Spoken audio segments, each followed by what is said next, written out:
Dans l'actualité du 13h15, pour les élections démocratiques et transparentes au Burkina en 2015, société civile et exécutif accordent leur violon. Tous sont unanimes qu'il faut définir les conditions de son organisation.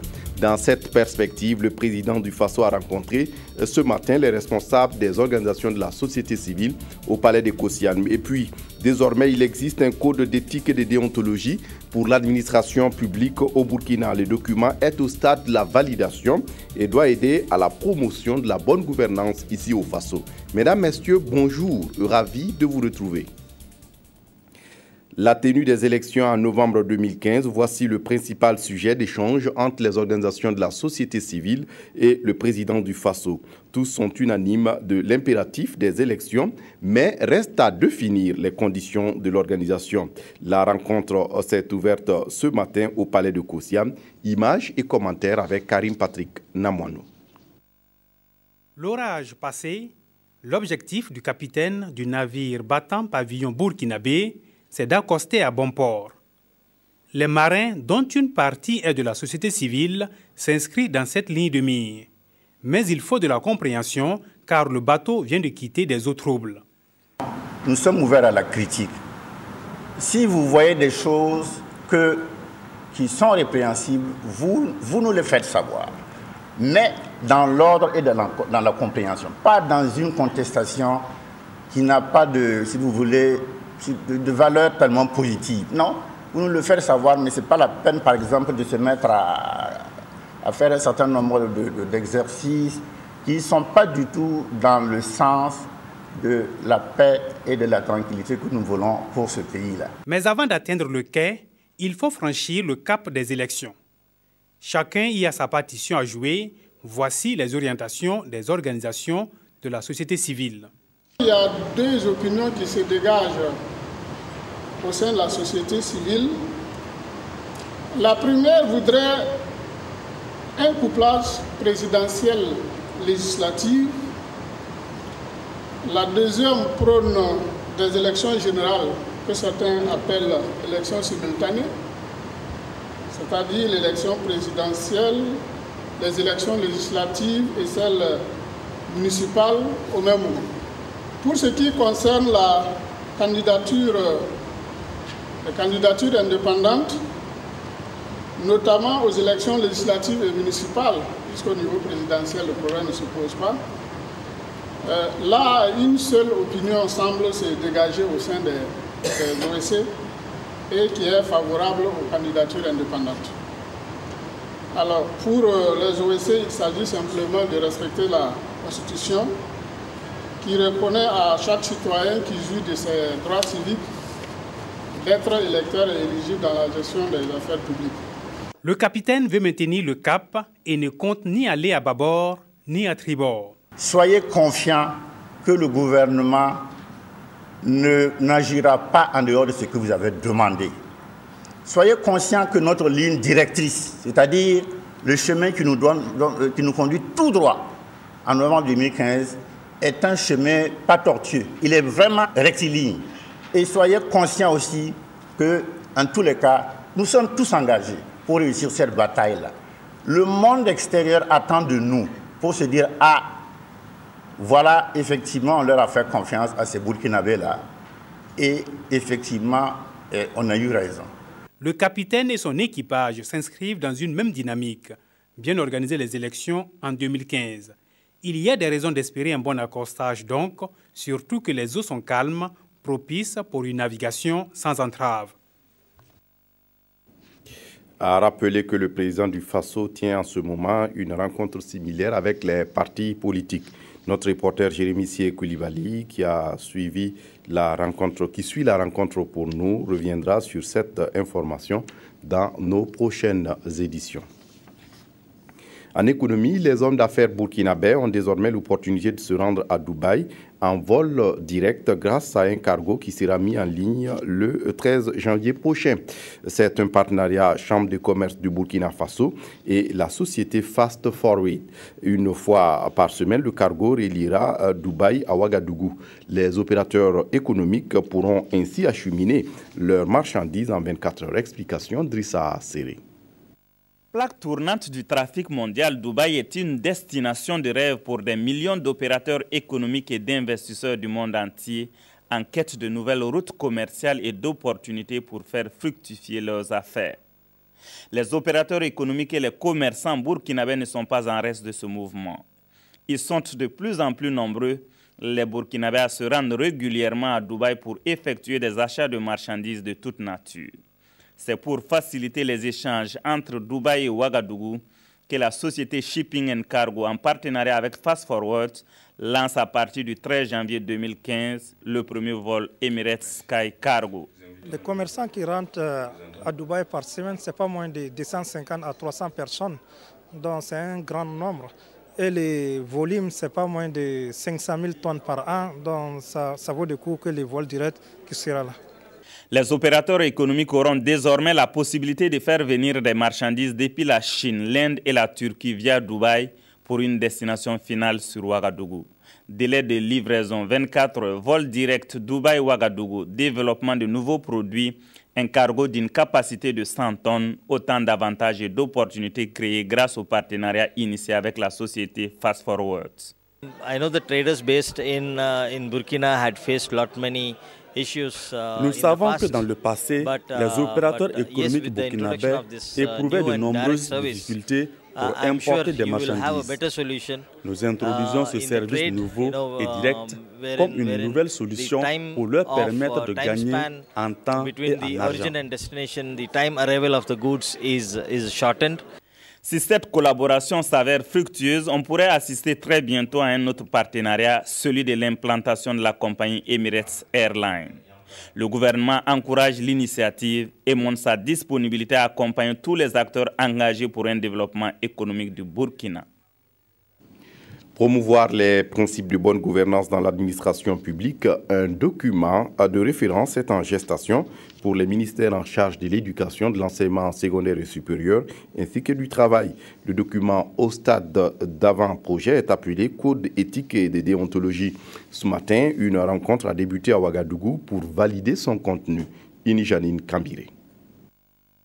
Les avant-projets de code d'éthique et de déontologie soumis à la validation des participants issus du ministère de la fonction publique, du travail et de la sécurité sociale, de celui de l'éducation nationale et de l'alphabétisation et de celui des enseignements secondaires et supérieurs ont été élaborés dans un contexte national particulier. Un contexte marqué du sceau des fortes attentes citoyennes exprimées par le peuple burkinabé pour davantage d'éthique, d'équité, de justice et de transparence dans la gestion des affaires publiques et dans l'égal accès aux services publics. Il s'agit d'un contexte de transition qui est marqué par la mise en place d'un instrument fondamental aussi qui doit guider cette transition. Il s'agit de la charte qui rappelle aussi un certain nombre de principes et de valeurs éthiques dont notamment, je cite entre autres, l'esprit de responsabilité, la tolérance, le respect mutuel. Je crois que toutes ces valeurs-là doivent être consacrées non seulement dans les instruments qui sont utilisés par les agents publics, mais aussi et surtout être mises en pratique. En 2014, 10 codes d'éthique et de déontologie ont été élaborés au profit des 10 ministères. Il est attendu du présent atelier de validation des contributions pertinentes devant aboutir à un document de référence en matière de promotion des valeurs et principes de bonne gouvernance dans l'administration publique. On parle également éthique et déontologie aux animateurs de radio et de télévision d'émissions interactives. Une rencontre voulue par le Conseil supérieur de la communication. Il s'agira d'aider ces animateurs à mieux maîtriser les règles éthiques et déontologiques, histoire d'éviter les dérapages dans un contexte de communication en période de crise. Draman Guéné pour les détails. Le Conseil supérieur de la communication a relevé des excès dans le traitement de l'information, notamment dans la conduite des émissions interactives lors des événements des 30 et 31 octobre 2014. Pour aider à combler ces insuffisances, le CSE se propose de renforcer la capacité des hommes de médias audiovisuels sur la communication en période de crise. À l'issue des événements malheureux que nous avons connus là, et nous avons fait le tour des médias, et disons l'ensemble des médias sur l'ensemble du territoire, et nous sommes allés dans une démarche de régulation de proximité. Et ce qui nous est revenu le plus souvent, c'est justement la question de formation. C'est comme je l'ai dit, il y en a qui ont reçu des formations. Il y en a aussi qui ont pu se former sur l'État. Et ce n'est pas évident pour tout le monde de pouvoir conduire ces émissions interactives dans ce contexte de pression. Nous comprenons bien la pression qui est exercée sur les hommes de médias. Ce n'est pas évident, surtout quand on n'a pas bénéficié d'une formation. Et nous espérons pouvoir répondre à ces attentes-là, puisque nous avons été interpellés. Cet atelier de formation va à terme permettre aux journalistes et animateurs de maîtriser les règles d'éthique et de la déontologie du métier. Nous sommes dans une période transitoire avec des réclamations à n'en pas finir. Donc j'attends de cette formation des renforcements en matière d'éthique et de déontologie afin de travailler en sorte à renforcer la cohésion sociale. Ces échanges de 3 jours ouvrent la voie à d'autres séances de formation au profit des journalistes les jours à venir dans diverses localités. Foi de la présidente du CSC. Un mot d'agriculture avant de continuer. Comment accroître la productivité du coton dans les pays comme le Burkina Faso, le Mali, le Tchad ou le Bénin? La question occupe des acteurs du domaine à Ouagadougou 4 jours durant. Ils vont parler de fertilité des sols pour mieux produire. Yolande Lompo pour les détails.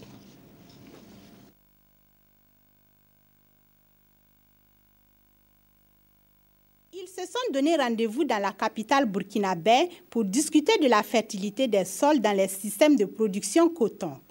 Issus des structures de recherche et des différentes sociétés cotonnières des 4 pays que sont le Bénin, le Burkina Faso, le Mali et le Tchad, ces experts vont échanger leurs expériences en vue d'appuyer ces États dans leur politique de développement pour garantir la souveraineté alimentaire. Ce forum s'inscrit dans le cadre des activités du 2e projet USAID C4CP, financé par le gouvernement américain et mis en œuvre par le Centre international pour le développement des engrais, IFDC. Ce second projet qui vient va permettre de renforcer ce partenariat et s'intéresser à la question de la contribution de la culture du coton à la sécurité alimentaire. Parce que vous savez tous très bien que les plus gros producteurs de coton sont aussi ceux qui sont les plus gros producteurs de céréales.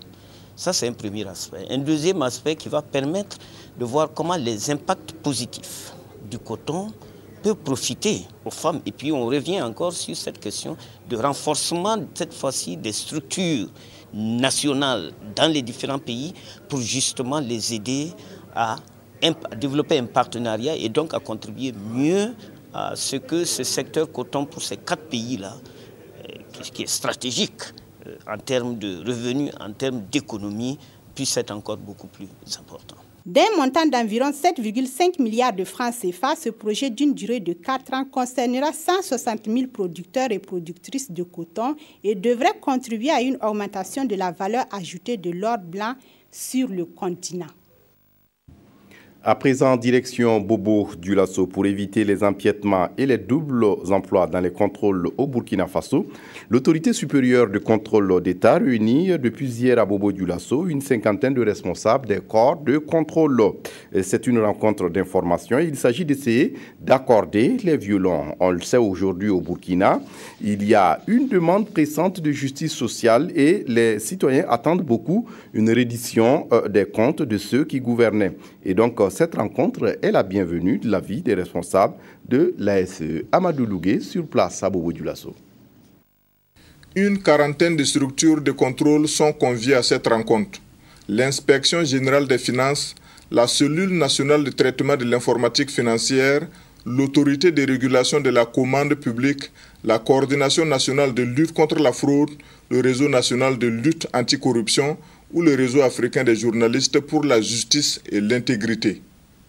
Ces différents acteurs réunis à Bobo-Dioulasso échangeront sur le thème « Formation sur les manuels de procédure de contrôle ». Cette rencontre est une rencontre annuelle des corps de contrôle qui, normalement, à la fin de chaque année, programme les contrôles qui vont être effectués pour l'année à venir. Et compte tenu des événements que vous connaissez, cette rencontre n'a pas pu avoir lieu au mois de décembre comme prévu. Et voilà pourquoi nous la tenons aujourd'hui pour essayer d'accorder nos violons et éviter qu'il n'y ait des empiètements et de double emploi. Initié par l'ASE, l'autorité supérieure de contrôle d'État, ces cadres annuels de concertation visent à renforcer la capacité des organes de contrôle pour une administration publique efficace et transparente. Les organes de contrôle, aujourd'hui, il y a une demande de justice sociale qui est très forte. Et les gens attendent beaucoup une reddition des comptes de ceux qui gouvernent. Et donc, les organes de contrôle sont au premier plan parce que c'est eux qui peuvent constater les dysfonctionnements de l'État et des administrations et déclencher la procédure, soit la procédure disciplinaire par l'autorité hiérarchique, soit la procédure judiciaire. Le présent atelier s'étend sur 3 jours. Les différentes communications portent notamment sur les manuels de procédure, le projet de planning annuel et celui du plan triennal consolidé. Du sport, les étalons du Burkina sont bien arrivés en Afrique du Sud. Là-bas, ils effectueront un stage de 12 jours avec, à la clé, 2 matchs amicaux. Un retour aux sources dans un centre d'entraînement qui les avait accueillis en 2013. Le compte-rendu de nos envoyés spéciaux, Arthur Ouedraogo et Modeste Ouedraogo. 2 ans après avoir écrit les plus belles pages de l'histoire du football burkinabé, les étalons sont à nouveau de retour à Nelspruit pour une nouvelle aventure. À leur arrivée au centre d'entraînement d'Igoniama, ils étaient attendus par un comité d'accueil composé essentiellement du personnel du centre. Un moment de retrouvailles très chaleureux et amical. C'est la tête haute et avec beaucoup de fierté que les étalons foulent le sol de Nelspruit, leur terre d'accueil et d'adoption. Vraiment, j'ai eu un pincement au cœur quand on a commencé déjà la descente. Parce qu'il faut dire que c'est une ville, cette province-là, qui nous a vraiment porté chance pendant la 29e édition. Et revenir ici, c'est vraiment de bons souvenirs, surtout sur ce centre où nous nous sommes entraînés. Au début, on a joué des matchs, on a livré des matchs amicaux. Je crois que c'est vraiment... je ne sais pas, c'est l'émotion. Ça fait plaisir, voilà, on a eu un accueil chaleureux, voilà, tout le monde est content de nous revoir. Nous aussi, ça nous rappelle des bons souvenirs.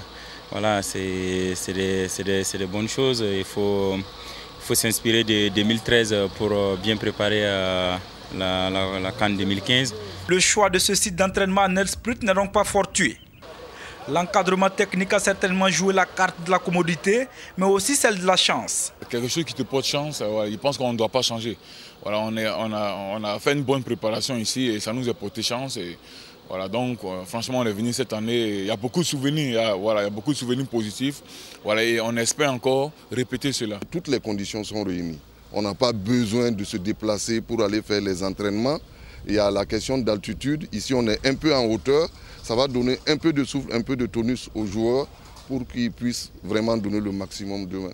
Parce qu'il nous reste, on a 12 jours de préparation. Donc il faut aller, vraiment, il faut travailler avec ordre et méthode pour pouvoir aller livrer vraiment de bons matchs pendant la CAN. Nelspruit, une ville située entre les collines, semble tendre les bras aux étalons. Tous les ingrédients sont donc réunis pour une belle préparation de la CAN 2015. Le stage à Nelspruit durera 12 jours et sera couronné par 2 matchs amicaux. D'abord le 10 janvier face au Swaziland, puis le 13 janvier contre les Zèbres du Botswana. 2 équipes qui ne seront pas à la 30e Coupe d'Afrique en Guinée équatoriale. Voilà, c'est tout pour ce journal. Merci de l'avoir suivi. Très bonne suite de programmes sur la RTB. Au revoir.